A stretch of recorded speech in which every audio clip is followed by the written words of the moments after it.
नमस्कार, मैं हूं मृत्युंजय कुमार झा और आप देख रहे हैं आपकी खबर आपका फायदा। स्वागत है आपका जी बिजनेस के मोतीलाल ओसवाल स्टूडियो में। और आज का हमारा शो है खसरा क्यों पसरा। ये सवाल इसलिए क्योंकि मुंबई में खसरा फिर से पांव पसारने लगा है। पिछले साल के मुकाबले इस साल अब तक खसरे के मामलों में 5% की बढ़ोतरी हुई है। इस दौरान 4 बच्चों की मौत भी हो गई है। आखिर हर साल मुंबई में खसरे का खतरा क्यों मंडराने लगता है? क्या खसरे के टीकाकरण को लेकर प्रशासन की ओर से लापरवाही बरती जा रही है या लोगों में ही वैक्सीनेशन को लेकर उदासीनता है या फिर इसके फैलने की कुछ और वजह है? आज हम इसी मुद्दे पर चर्चा करेंगे, जानेंगे कि इससे बचने के उपाय क्या है। हम आपको अपने स्तर से हमें और आपको अपने स्तर से क्या सावधानी बरतनी चाहिए, इस पर हम एक्सपर्ट की राय लेंगे। लेकिन सबसे पहले देखिए ये खास रिपोर्ट।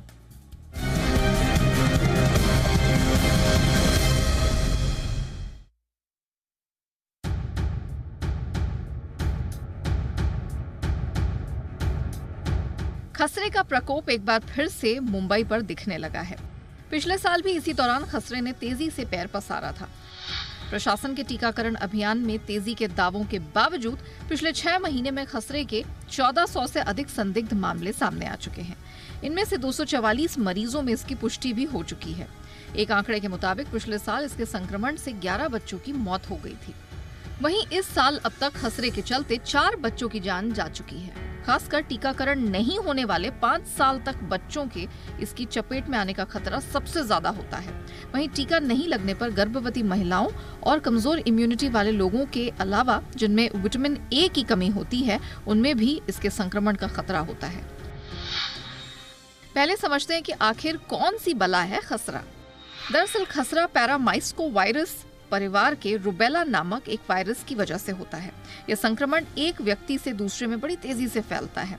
अगर कोई खसरे के संक्रमण से ग्रस्त व्यक्ति के संपर्क में आता है और उसे खसरे का टीका नहीं लगा है तो उसमें इसके लक्षण दिखने में 8 से 12 दिन लग सकते हैं। इसके लक्षणों की बात करें तो तेज बुखार, बहती नाक, मांसपेशियों में तेज दर्द, सूखी खांसी और गले में खराश महसूस होना इसके शुरुआती लक्षण हैं। जैसे जैसे खसरे का असर बढ़ने लगता है, शरीर पर लाल चकत्ते, दाने के आकार के धब्बे दिखने लगते हैं। कई बार ये धब्बे मुंह में सफेद दाग की तरह दिखाई देने लगते हैं। कई बार शरीर पर दिखने वाले लाल छोटे दाने बड़े हो जाते हैं और खतरनाक रूप ले लेते हैं। रोशनी के संपर्क में आने से आंखों में दर्द की शिकायत भी खसरे के लक्षणों में से एक है। खसरे का वायरस एक संक्रमित व्यक्ति के नाक और गले के बलगम में पनपता है और यह रोगी के खांसने, छींकने और सांस लेने से दूसरे में फैलने में सक्षम होता है। ऐसे में खसरे से संक्रमित रोगी से दूरी बनाए रखने के अलावा उसके कपड़े, उसके इस्तेमाल की गई चीजों का इस्तेमाल नहीं करना चाहिए। लेकिन खसरे की नौबत आए ही क्यों? इसके संक्रमण से बचने के लिए कारगर टीका MMR मौजूद है। सरकारी अस्पताल में इसका फ्री वैक्सीनेशन होता है। बच्चों को 12 से 15 महीने की उम्र के बीच और उसके बाद 4 से 6 साल की उम्र के बीच MMR का टीका लगवाना चाहिए। अगर किसी को खसरा हो गया है तो डॉक्टर से तत्काल संपर्क करना चाहिए। वहीं दवा के साथ साथ संतुलित खान-पान और आराम की जरूरत होती है। इससे एक तो दूसरे व्यक्ति में इसके संक्रमण का खतरा नहीं रहेगा और रोगी जल्द ठीक हो सकेगा। Bureau report, ji media.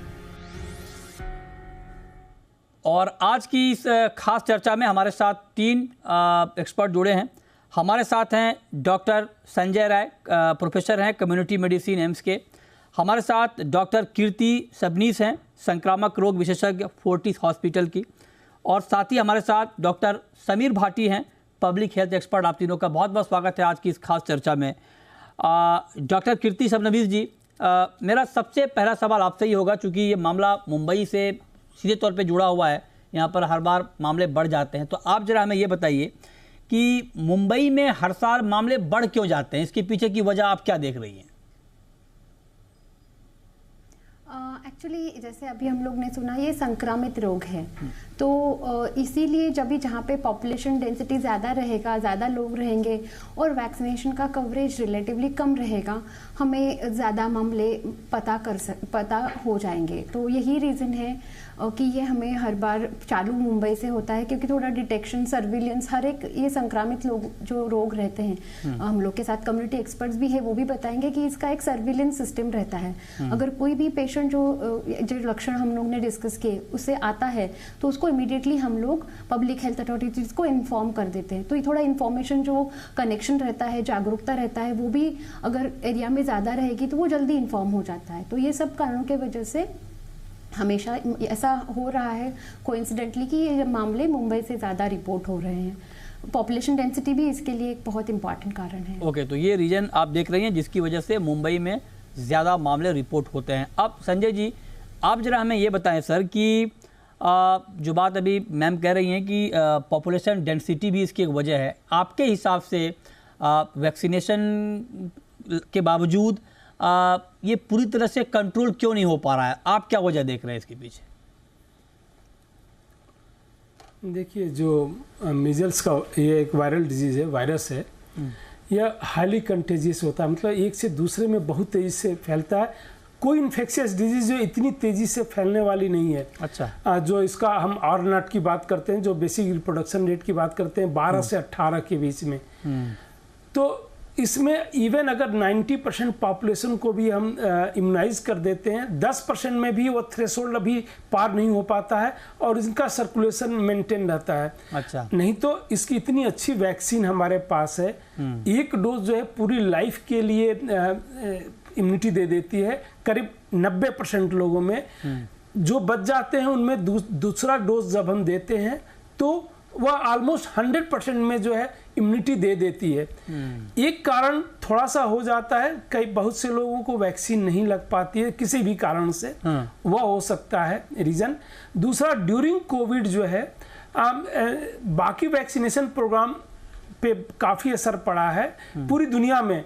WHO ने अपनी रिपोर्ट प्रकाशित की है, यूनिसेफ ने अपनी रिपोर्ट प्रकाशित की है कि कोविड के टाइम में बच्चों का टीकाकरण ओवरऑल काफ़ी कम हुआ है। हमारा एम्फेसिस कोविड वैक्सीनेशन पे ज़्यादा रहा है और उन्होंने बार बार इसको रिकमेंड भी किया कि बच्चों में जो है हम जो है बाकी वैक्सीनेशन को ध्यान दें, नहीं तो आगे प्रॉब्लम हो सकती है। इवन हमारी कंट्री में जैसे मान लीजिए पोलियो भी नहीं है, एलिमिनेट कर चुके हम, बट उसका भी खतरा अगर इम्यूनाइजेशन कम होगा तो कभी भी होने का खतरा रह सकता है। तो ये एक तो कोविड के बाद ये जस्ट ये हुआ। दूसरा जो है नेचर, जो इस बीमारी का नेचर है कि बहुत ही ज़्यादा इन्फेक्शियस है। जैसे अगर किसी का R0 जिसको हम कहते हैं, मतलब एवरेज कितने लोगों को इन्फेक्ट कर सकता है, 2 या 3 हो, तो इवन अगर 60-70% लोगों को भी हम इम्यूनाइज कर लेते हैं तो उस बीमारी को हम कंट्रोल कर लेते हैं। लेकिन जिसकी जो है इन्फेक्टिविटी बहुत ज़्यादा होती है, जैसे कोविड का जो अभी वेरिएंट आया था, आपको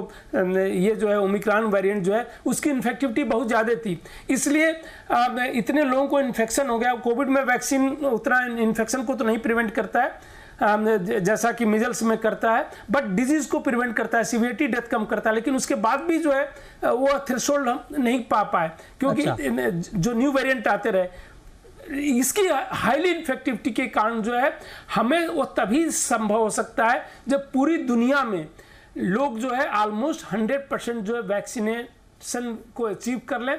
क्योंकि एडल्ट पॉपुलेशन में तो इन्फेक्शन हो चुका है, एडल्ट पॉपुलेशन में उसकी जरूरत यूजुअली नहीं पड़ती। ज़्यादातर एडल्ट पॉपुलेशन को या तो वैक्सीन लग चुका है, इन्फेक्शन, एक बार आपको इन्फेक्शन भी हो गया तो लाइफ लॉन्ग आपको इम्यूनिटी मिल जाती है, आपको वैक्सीन लेने की जरूरत नहीं होती है। संजय जी, इस पे जरा पूछना चाहूंगा, ये आपने बहुत महत्वपूर्ण बात कही है, बहुत सारे लोग ये बोलते भी हैं, इस पर थोड़ा आज आप क्लियर भी कर दें। हालांकि आपने किया, मैं फिर भी सवाल पूछ रहा हूँ आपसे, क्या अगर एक बार किसी को मीजल्स हो जाए तो दोबारा उस व्यक्ति को कभी नहीं होगा सर, या दोबारा होने का खतरा रहता है? ऑलमोस्ट खतरा नहीं रहता है दोबारा होने का, और होगा भी अगर दोबारा कभी बाय चांस 100 में से 1-2 लोगों को हो भी सकता है तो बहुत ही माइल्ड होगा, पता भी नहीं चलेगा। अच्छा। ये इसीलिए जिनको मिजल्स हो गया है उनको मिजल्स देने का हम रिकमेंडेशन नहीं करते हैं। कोई भी गाइडलाइंस जो है पूरी दुनिया में ये नहीं है कि जिनको मिजल्स हो गया उनको भी दे दो। लेकिन जब बच्चे, इसीलिए सारे बच्चों को दिया जाता है, अलग अलग कंट्री में अलग अलग उसके ये हैं। जैसे हमारे यहाँ चूंकि एंडेमिक कंट्री है, मुंबई का आप नाम ले रहे थे, मुंबई भी एंडेमिक है, पूरी हिंदुस्तान ही एंडेमिक कंट्री में है।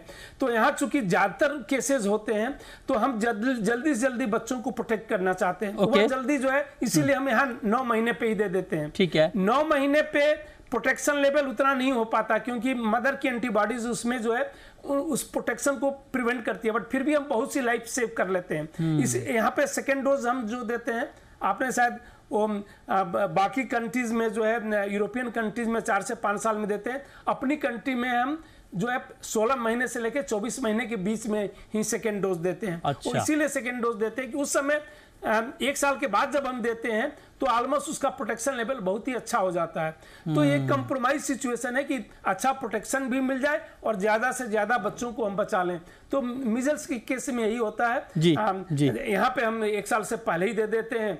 बाकी कंट्री में अगर आप देखें, डेवलप कंट्री में तो 2 साल पे देते हैं, क्योंकि वहाँ उतनी बड़ी प्रॉब्लम नहीं है। जी हाँ, ठीक है। तो ये आपने डिटेल में बताया, समझाया। अब डॉक्टर समीर भाटी जी, आप जरा हमें ये बताइए कि अभी कीर्ति मैडम कह रही थी कि चूंकि मुंबई में पॉपुलेशन ज़्यादा है, डेंसिटी ज़्यादा है, इसके ये भी एक बड़ी वजह है जिससे ये फैलता है। और अभी डॉक्टर संजय राय ने भी यही बात कही कि ये बहुत हाईली मतलब ये तेज़ी से फैलने वाली बीमारी है। आप जरा हमें ये बताइए कि क्या दिल्ली में भी यही सिचुएशन है? चूँकि आप दिल्ली में ग्राउंड पे काम करते हैं, दिल्ली में भी भीड़ भाड़ ज़्यादा है, तो क्या दिल्ली में भी इस तरह के मामले तेज़ी से रिपोर्ट हो रहे हैं? क्या ग्राउंड सिचुएशन है दिल्ली का? बिल्कुल बिल्कुल, देखिए अभी फिलहाल जैसे अभी हमने मुंबई की बात की, मुंबई एंड दिल्ली का अगर हम कंपैरिजन करें, मुंबई में तो हमने पिछले साल भी, इवन अगर हम कोविड के टाइम पैंडेमिक के समय अगर 2 साल का वो ब्रेक देख लें जो हमारा 2021 और 22 के अंदर, उस समय हम लोगों ने 20 और 21 के अंदर, उस समय तो ऑब्वियसली दूसरी चीजें उतनी प्रिवेलेंट नहीं थी, क्योंकि जब एक तरह का वायरस ज्यादा डोमिनेट होता है तो बाकी सभी तरह के वायरसेस और सप्रेस हो जाते हैं। तो 2 चीजें हमने इस दौरान नोटिस की कि जैसे 2022 के अंदर लास्ट ईयर हमने स्पेसिफिकली जी, अच्छा, मैं आऊँगा आपके पास, लगता है कुछ तकनीकी दिक्कत आ गई है। अब कीर्ति मैम, ये तो ठीक है, आपने बता दिया क्यों फैलता है। अब जरा हमें ये बताइए कि इसका ट्रीटमेंट क्या है, क्योंकि इसको लेकर भी लोगों में भ्रांति ये है, कुछ लोग कहते हैं कि ये मीजल्स हुआ, इसको अलग अलग नाम से देश में जाना भी जाता है, अलग अलग शहरों में, कहीं पर खसरा, कहीं पर इसको ट्रेडिशनल नाम दिया जाता है कि छोटी माता, तमाम तरह की बातें होती हैं। आप जरा बताइए, क्या इसका कोई ट्रीटमेंट है, मेडिसिन है, या ये 7-10 दिन में अपने आप ठीक हो जाता है? देखिए, जैसे हम लोग ने शुरू में सुना कि ये स्पेसिफिक वायरस है, तो इसके लिए ऐसा, जैसे कि कोविड के लिए एंटीवायरस ड्रग्स हैं, हर्पिस के लिए एंटीवायरस ड्रग है, HIV के लिए एंटीवायरस ड्रग्स है, इसीलिए इसके लिए स्पेसिफिक एंटीवायरल ड्रग्स नहीं है। ट्रीटमेंट हम लोग जनरली सिम्टोमेटिक देते हैं कि जैसे बॉडी पेन है, बॉडी पेन का ट्रीटमेंट है, फीवर का ट्रीटमेंट है। लेकिन मेन क्या होता है इसमें, अगर विटामिन A डेफिशिएंसी हो तो ये इन्फेक्शन, क्योंकि विटामिन A भी हम लोग का जो म्यूकोजल या फिर जो बाहर का श्वास का जो एरिया है, रेस्पिरेटरी सिस्टम है, इसका जो इम्यूनिटी रहता है, इसमें बहुत इंपॉर्टेंट रोल रहता है विटामिन ए का। तो अगर विटामिन ए की डेफिशिएंसी है तो ये इन्फेक्शन प्रिवेंशन कम पड़ जाता है। तो विटामिन ए भी एक बहुत इंपॉर्टेंट ट्रीटमेंट है, खास करके बच्चों में। और इनका मेन प्रॉब्लम, जैसे कि हम लोग ने मुंबई में देखा, 4 लोग बच्चों की डेथ हो गई, तो इनमें डेथ इज नॉट मीजल्स की वजह से, मीजल्स की वजह से जो सेकेंडरी इन्फेक्शन होते हैं उसमें डेथ ज्यादा होता है। तो फिर वो इन्फेक्शन, एंटीबायोटिक्स भी उनमें जरूरी होते हैं इन्फेक्शन प्रिवेंट करने के लिए। ठीक है। समीर जी, आपकी बात पूरी नहीं हो पाई थी, दिल्ली के बारे में आप बता रहे थे सर, कंटिन्यू करें। जी जी बिल्कुल, देखिए जैसा हम कंपैरिजन कर रहे थे, स्पेशली अगर मुंबई में, तो हमने ये माना पिछली बार अगर देखें तो पोस्ट पैंडेमिक, क्योंकि इम्यूनाइजेशन नहीं हुआ था बहुत सारी पॉपुलेशन के अंदर, तो ये कारण लग रहा था कि शायद उस वजह से इस तरह के छोटे छोटे एरियाज के अंदर आउटब्रेक हुए हैं। हाँ, दिल्ली के अंदर उस तरह की स्थिति नहीं देखी, उस तरह से आउटब्रेक हमने स्पेसिफिकली मीजल्स को लेकर नहीं देखे। पर इस बार अगर देखें मुंबई में खास तौर पे, तो जो पिछली बार था उससे भी 5% का राइज है, जबकि इम्यूनाइजेशन प्रोग्राम फिर भी हमारा चल रहा है। तो कहीं ना कहीं अगर इसमें हम लैकिंग देखें तो स्पेसिफिकली मैं इसमें इम्यूनाइजेशन का जो ब्रेक हुआ उसको मानूंगा, क्योंकि हमने नेशन वाइज अगर देखें तो एक कैंपेन चलाई थी MR के लिए, मीजल्स और रुबेला के लिए वैक्सीनेशन ड्राइव जो चली थी 2017 और 18 के अंदर, जिसमें 33 करोड़ के करीब जो स्कूल गोइंग बच्चे थे जिनका वैक्सीनेशन प्रोग्राम हुआ था। और उसके अंदर काफी सारे स्टेट के अंदर इसका एलिमिनेशन ठीक तरीके से काफी सक्सेसफुल ये प्रोग्राम रहा, बल्कि उसका टारगेट था कि 2023 तक, इस साल के एंड तक हमें उसको पूरी तरह से एलिमिनेट करना है। पर क्योंकि बीच में ये ब्रेक आ गया था पेंडेमिक का, तो वो प्रोग्राम पूरी तरह से चल नहीं पाया। बट कहीं ना कहीं अगर ये अवेयरनेस ठीक तरीके से चले, इम्यूनाइजेशन प्रोग्राम हमारा ठीक तरीके से चले, तो काफी हद तक इस तरह के स्मॉल आउटब्रेक्स को हम रोक सकते हैं। राइट। अब संजय जी ये बताइए सर, आप जरा हमें ये बताइए कि मैं अपने ऑडियंस के लिहाज से आपसे ये पूछना चाह रहा हूँ कि जैसे मैडम ने बताया कि विटामिन ए भी एक बड़ा फैक्टर होता है, उसकी डिफिशियंसी होती है।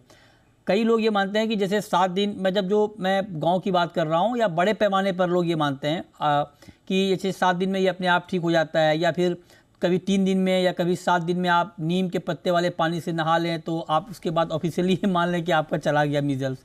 ये ठीक धारणा है या आपको लगता है कि मिथ है, इसको तोड़ने की ज़रूरत है, ट्रीटमेंट लेना चाहिए? देखिए, बहुत ही अच्छा सवाल है, क्योंकि इसमें मीजल्स को लेके छोटी माता, खसरा, मीजल्स, इवन जब बड़ी माता थी तो बहुत ही जो है धारणाएं थी। आप सबको ये जानना चाहिए कि मीजल्स जो है अपने से ही ठीक होता है, उसके लिए कोई दवा मेरे पास नहीं है। तो ये सेल्फ लिमिटिंग डिजीज में आता है। मीजल्स से प्रॉब्लम क्या होती है? मीजल्स जब होता है, जो जिसको खसरा कहते हैं, तो हमारा शरीर वीक हो जाता है, इम्यूनिटी सिस्टम उस समय हमारा कमज़ोर हो जाता है, तो बाकी बैक्टीरियल इन्फेक्शन होने के चांसेस हो जाते हैं। मतलब ये तो वायरस है, दूसरे बैक्टीरिया आते हैं जिसके कारण से जो बच्चों में डेथ होती है वो निमोनिया के कारण से हो जाती है, डायरिया होने लगता है बच्चों को, जिनमें विटामिन ए की कमी रहती है, उनमें ये सब होने का खतरा और बढ़ जाता है। इसको सेकेंडरी बैक्टीरियल इन्फेक्शन कहते हैं। उसके लिए हमें ट्रीटमेंट की जरूरत पड़ती है, उसको ट्रीट करते हैं, खसरा को ट्रीट नहीं करते हैं। अच्छा। जो सेकेंडरी इन्फेक्शन हो गया उसको ट्रीट करते हैं, क्योंकि अगर निमोनिया को ट्रीट नहीं किया तो जानलेवा हो सकता है। जो डेथ होती है वह मेनली जो है सेकेंडरी इन्फेक्शन के कारण से होती है। अच्छा। इसमें चाहे पेट का इन्फेक्शन हो जाए, लंग्स का इन्फेक्शन हो जाए। जी हाँ सर। इसमें एक सवाल मेरा और है, सप्लीमेंट्री क्वेश्चन। ये आपने कहा कि जो मीजल्स की वजह से जो होता है, जो दिक्कत आती है, उसका ट्रीटमेंट करते हैं। तो मान लीजिए किसी को मीजल्स में तेज बुखार है, राइट, या मान लीजिए बॉडी पेन है, तो क्या तेज बुखार के लिए कोई बुखार की दवा खानी चाहिए या बॉडी पेन के लिए कोई मेडिसिन लेना चाहिए? जी हाँ, सिम्टोमेटिक ट्रीटमेंट अभी डॉक्टर साहब ने बताया ही था। हाँ। कि सिम्टोमेटिक ट्रीटमेंट देते हैं, जो भी उसके लक्षण आए, उस लक्षण को, अगर बुखार आ गया तो बुखार को हटाने के लिए दवा देते हैं। डिहाइड्रेशन ना हो, बुखार में यूजुअली डिहाइड्रेशन हो जाता है, तो हम कहते हैं पानी पीते रहिए। तो जो भी बॉडी एक है तो उसके लिए दवा देते हैं, जो भी सिम्टम्स हैं। तो सिम्टोमेटिक ट्रीटमेंट करते हैं। उस वायरस का कोई ट्रीटमेंट नहीं किया जाता है, क्योंकि वह सेल्फ लिमिटिंग है, अपने ठीक होता है। अच्छा। और हमारी कोशिश ये होती है कि वह जो है इन्फेक्शन ना हो। आप देखिए तो जो गांव में कुछ प्रचलन है सभी खराब नहीं है। हाँ। जो कुछ प्रचलन है कि नीम का पत्ता बाहर टांग देते हैं लोग। हाँ। चप्पल पहन के जहाँ पे छोटी माता है उनको प्रणाम करते हैं, उनके पास, मरीज के पास नहीं जाते हैं। हाँ। या दूर से देखते हैं, या चप्पल जूते पहन के नहीं जाते हैं। ठीक बात है। ये सब अच्छा है। हाँ। एक तो उसको आइसोलेट कर दिया। हाँ। आइसोलेट करने से इन्फेक्शन नहीं फैलेगा दूसरों में। हाँ। दूसरा, उसको इन्फेक्शन नहीं होगा। आप चप्पल जूते ये सब बाहर निकाल के जाते हैं। हाँ। तो इन्फेक्शन नहीं होता। तो उसको माता कह के ही, तो ये एक अच्छा प्रचलन है। सारे प्रचलन खराब नहीं होते हैं। अच्छा। अगर public health point of view से देखो तो यह जो है एक बहुत ही कारगर उपाय है इसके प्रसारण को रोकने में। जी अच्छा, ये आपने बहुत बढ़िया समझाया सर डिटेल में। छोटा सा ब्रेक लेते हैं, इस पे कुछ और महत्वपूर्ण सवाल हैं, तुरंत लौटते हैं।